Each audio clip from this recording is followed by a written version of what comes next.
Avant de tout vous raconter, voici la version courte. Nos vacances en famille étaient censées être une pause. L'océan, les frites sur la promenade et rien de plus spectaculaire qu'une mouette volant le gâteau en entonnoir de quelqu'un. Je ne m'attendais pas à ce que mon fils adulte me prenne la main au bord d'une falaise près d'un phare et prononce une phrase qui ferait pencher l'horizon et effacerait les années qui nous séparaient. Si vous êtes parent, vous savez que les mots qui vous coupent le souffle ne sont pas toujours bruyants. Parfois, ils arrivent doucement comme une marée qu'on ne remarque que lorsque ses chaussures sont mouillées. Nous avions loué une maison grise et usée par les intempéries sur la côte principale. Le genre de maison avec des bardeaux de cèdre et une véranda qui grinçait comme si elle avait ses propres histoires. La balustrade était recouverte d'une peinture blanche écaillée qui paraissait douce dans le brouillard matinal. Mon frère et sa femme étaient dans la pièce de l'autre côté du couloir. Ma nièce ramassait du café dans une boîte en fer-blanc et mon fils Louis occupait la mansarde avec une fenêtre qui pointait droit sur le phare comme un œil qui refusait de cligner. J'ai 55 ans et je ne prétends pas monter ces escaliers mansardés. Cela ne me rappelait pas toutes les naissances, mais l'odeur de sel et de sueur de pain dans le bois me rajeunissait suffisamment pour essayer. Les matins commençaient de la même façon. La bouilloire chantait, la maison bâillait et l'océan exerçait son souffle régulier à quelques rues de là. Je prends mon café dehors et enroule mes doigts autour de la tasse comme si c'était un petit soleil. Depuis la véranda, je pouvais observer les voisins qui portaient des chaises longues sous leurs bras comme des ailes repliées. Et quelque part, pendant ces premières heures, avant la crème solaire et les disputes pour savoir qui avait pris les clés de la voiture, Louis sortait, les cheveux humides d'une douche trop longue, les yeux encore doux de sommeil. « Bonjour maman », disait-il et à chaque fois, j'entendais le garçon et l'homme superposés comme deux photographies à la lumière. Avant de plonger dans le vif du sujet, laissez-moi vous poser une question comme je la posais à nos amis sur le porche chaque soir. D'où regardez-vous? J'aimerais bien savoir. Indiquez votre ville ou votre village dans les commentaires. Êtes-vous à l'écoute de Phoenix ou de Pittsburgh? D'un chemin de ferme près de Waco ou d'une banlieue bleu-gris nichée autour de Chicago? Je suis toujours étonné de voir comment les histoires se transmettent sur la carte comme des cartes postales qui se souviennent de nos portes. Il y avait eu des tensions entre nous, une tension qui s'est lentement développée et que j'ai à peine remarquée jusqu'à ce qu'elle ait son propre climat. Ça a commencé le dernier Thanksgiving quand Louis a annoncé qu'il avait accepté un emploi à l'autre bout du pays. J'ai essayé d'être fière. J'étais fière mais ma fierté s'est mêlée à la peur et a pris une tournure étrange. J'ai mal parlé du timing et de l'argent. Il a mal parlé du contrôle et des attentes. Nous n'avons pas claqué les portes, mais nos voix sont devenues raides et prudentes comme celles de personnes inconnues. Lorsqu'il est parti en janvier, il aurait aimé que quelqu'un caresse un chien déjà à mi-chemin de l'allée. Nous n'en avons plus beaucoup parlé après cela. Nos appels étaient courts et nos SMS clairs. Si l'amour était un jardin, nous l'arrosions juste assez pour l'empêcher de mourir. Les vacances vous obligent à partager vos chambres avec vos choix. Il est préférable d'éviter quelqu'un lorsque la maison est petite et la ville plus petite. Le deuxième jour, je suis allée au magasin du coin acheter des œufs et des myrtilles et lui ai dit qu'il viendrait avec moi. Le caissier a sonné les courses comme si on regardait un dessin se développer. Nous sommes rentrés à pied avec des sacs en papier craft qui tic-taquaient doucement. L'air sentait le varech et le bitume chaud et les mouettes écrivaient des lettres cursives négligentes dans le ciel. Tu te souviens quand papa m'a appris à faire des ricochets? Il a demandé. Il ne m'a pas regardé en disant cela. Il a regardé la route comme si le trottoir allait me répondre. Je me souviens, ai-je dit, le souvenir est arrivé en couleur. Louis a 6 ans, les coudes écartés. Son père penchait à côté de lui. Ce large sourire patient et la pierre qui ricochait 1 fois, 2 fois, 3 fois. Nous avons perdu son père au cours d'un hiver qui ne finirait jamais. Le chagrin a réorganisé nos tiroirs de cuisine et caché les allumettes. Puis a lentement remis les choses là où nous pouvions les retrouver. Pendant des années, nous n'avons pas prononcé son nom à voix haute parce que cela faisait mal. Puis nous avons commencé à le dire à petite dose, comme un médicament au goût amer mais qui fait son effet. De retour à la maison, la journée s'écoulait paresseusement. Nous avons porté des chaises jusqu'à la plage et laissé le soleil nous peindre du même rose fatigué qu'il peint tout le monde. Ma nièce a construit un château au mur trop fin pour survivre à la marée, mais elle l'aimait quand même. Louis somnola, sa casquette sur les yeux. Je le regardais dormir et trouvais l'enfant blotti sous les angles de son visage d'adulte. Le bébé que je portais autrefois pressé contre mon cœur. L'enfant de 7 ans qui insistait pour que je qualifie son genou écorché de blessure de guerre. L'adolescent qui avait claqué une porte une seule fois et avait l'air si surpris qu'il avait ri ensuite. Les années étaient toutes là, empilées comme des pierres qu'on ne pouvait imaginer tenir en équilibre jusqu'à ce qu'on les voie se dresser dans le vent. Ce soir-là, alors que le ciel commençait à se couvrir d'orange et de mauve, Louis me trouva sur le porche. Il avait cette agitation particulière que ressentent les hommes lorsqu'ils décident de construire ou de réparer quelque chose. Il mit les mains dans ses poches puis les ressortit. « Viens faire une petite promenade avec moi » demanda-t-il. Nous avons traversé le sentier d'herbe des dunes et sommes montés vers le phare. Le sentier serpentait entre les buissons de canneberge et les fleurs de fin d'été, penchés vers les dernières chaleurs. Le phare dressait son épaule blanche contre le soleil couchant. Toutes les 25 secondes, son œil clignait, rappelant aux bateaux et aux passants que quelqu'un veillait encore sur eux. « Maman » dit-il. Puis il s'arrêta comme si ce mot était une laisse attachée à un chien qui ne savait pas se tenir. Il souriait de travers. « Je peux dire quelque chose ? Et si c'est trop, tu peux me dire d'arrêter ? Je suis sérieux ? » J'ai hoché la tête. Consentement, c'est un mot que nous utilisons maintenant avec nos enfants. Et j'ai réalisé qu'il a aussi sa place dans nos conversations avec eux quand ils seront grands. Alors, j'ai dit, tu peux dire ce que tu veux. Si j'ai besoin d'arrêter, je le dirai. Nous nous sommes tenus près de la clôture, là où la falaise nous faisait basculer dans l'eau. En contrebas, les vagues se déroulaient avec la persistance d'un vieux cantique. J'entendais les conversations des autres familles, un éclat de rire, le tintement d'une alliance contre un écran de téléphone. Un garçon a demandé à sa mère si le phare était lourd. Elle lui a répondu que le sol était assez solide. Ça me gênait, a finalement dit Louis. Combien as-tu demandé ? Où es-tu ? À quelle heure seras-tu rentré ? Manges-tu assez ? As-tu de l'argent pour des pneus ? Comme si tu ne me faisais pas confiance. Comme si tu tenais mon sac à dos pendant que j'essayais de marcher. Je sais, dis-je doucement. Je ne savais pas comment poser ça. Il secoua la tête, non pas pour me contredire, mais comme si ce souvenir était un manteau qu'il avait fini de porter. Je comprends maintenant vraiment. Il y a quelques mois, j'ai vécu ce moment dans mon appartement. Je préparais des spaghettis à minuit parce que j'avais travaillé tard et que j'avais oublié de manger. L'alarme incendie s'est déclenchée parce que j'avais brûlé l'ail. J'ai ri. Puis je me suis dit, personne d'autre dans cette pièce ne se soucie que je mange. Si je dors, si mes pneus résistent à la pluie. Ce n'est pas triste, c'est juste vrai. Et puis j'ai pensé à toi, à ton souci permanent, même quand la pluie se déversait de travers. Il m'a jeté un coup d'œil par-dessous le bord de sa casquette, nerveux comme si les mots suivants étaient la vraie cargaison et qu'il n'était pas sûr que le quai tienne. J'ai essayé de respirer calmement. Le vent a arraché une mèche de mes cheveux, l'a collée dessus et un oiseau a attendu derrière nous. Le phare tic-taquait avec la patience mécanique de quelque chose qui a connu les tempêtes et qui n'en est plus impressionné. J'ai été dur avec toi, dit-il. Parfois parce que c'était plus facile qu'avec moi-même. Je n'arrêtais pas de penser que je devais prouver que je n'étais pas un enfant et j'ai pris ton inquiétude pour une corde alors que c'était un filet.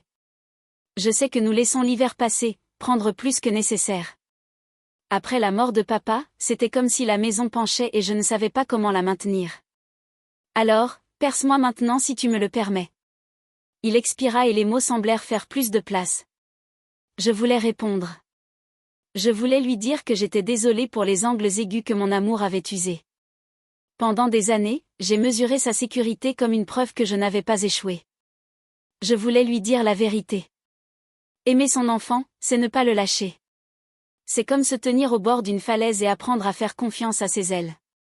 Mais il y avait plus dans son visage, comme une seconde enveloppe glissée derrière la première. Il fouilla dans sa poche et en sortit une carte postale pliée et déchirée par les intempéries. C'était une photo de baleine à bosse sautant hors de l'eau. Une carte postale que je n'avais pas vue depuis 22 ans. Au dos, des lettres en majuscules de son père, il y avait un mot que je connaissais par cœur. Nous l'avions trouvé dans une boutique de souvenirs lors d'autres vacances. Louis était petit. Son père avait écrit « L'été prochain, je t'emmène sortir avant le lever du soleil pour voir les baleines que l'été n'est jamais venu. » Les hivers ont une façon de voler au projet. J'ai trouvé ça dans une boîte que tu avais gardée dans le placard du couloir, dit-il. Je ne suis pas fâché que tu l'aies sauvé. Je suis content. Je pense que certaines promesses n'expirent pas. Elles attendent juste un coursier. Mon nom et l'écriture de son père, une porte ouvrant sur une maison que je croyais démolie.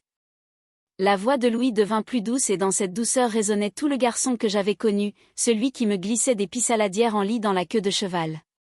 Maman, je veux être l'homme qui tient ses promesses, même si je ne suis pas celui qui les a faites. Demain, avant le lever du soleil, j'ai réservé pour nous un petit bateau au départ de Perkins Cove. Ce n'est pas luxueux, juste un capitaine qui sait lire l'eau. Si tu veux, seulement si tu veux, j'aimerais que tu viennes avec moi. Nous irons entendre l'océan nous dire les choses que nous avons évitées. Et si tu as besoin de pleurer, de rire ou de ne rien dire du tout, je suis là. Pas de réparation, pas de sermon, juste nous. Et après, d'accord, j'aimerais parler de la façon dont on va avancer, pas reculer, sans faire comme si l'hiver n'était pas arrivé. Avancer, ce qu'il a dit m'a suffoqué.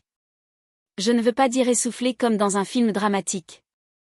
Je veux dire le genre de silence qui arrive quand une porte que l'on croyait fermée s'ouvre et qu'on réalise qu'on a vécu dans une pièce plus petite que nécessaire. Le vent s'est levé, mais le phare a clignoté de son clignement fixe. J'ai fermé les yeux un instant et j'ai vu deux hommes debout côte à côte, l'un dans mes souvenirs, l'autre en chair et en os. Tous deux me tendant une main pour me soutenir de l'autre côté d'un pont étroit. Demande à Louis.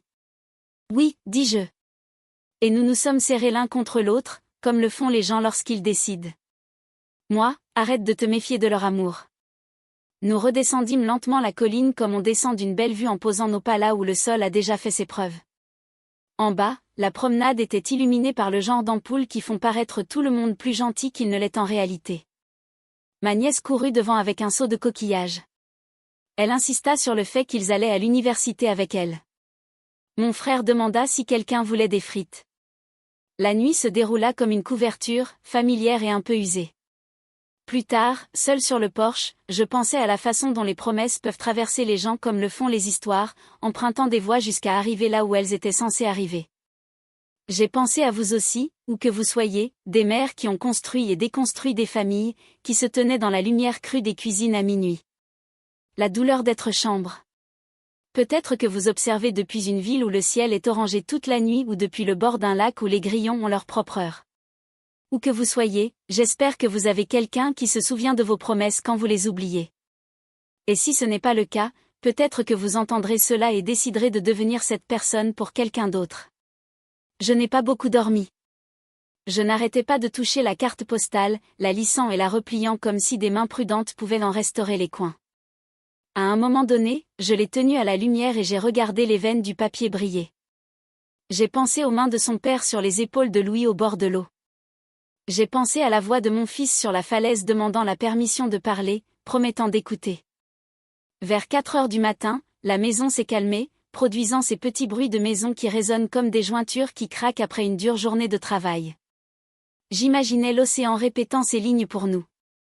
J'imaginais la silhouette sombre d'une baleine s'élevant. Avant l'aube, Louis a frappé à ma porte aussi doucement qu'une pensée et a murmuré « Tu n'es pas obligé de venir si tu es trop fatigué. » J'arrive, murmurai-je en retour et je le pensais vraiment comme une mère peut le penser. Nous enfilâmes veste et bottes et le porche changea sous nos pieds comme le début de quelque chose. La rue était silencieuse à l'exception du bourdonnement lointain d'un camion qui appartenait probablement à la boulangerie. L'air sentait le fer rouillé et la corde mouillée.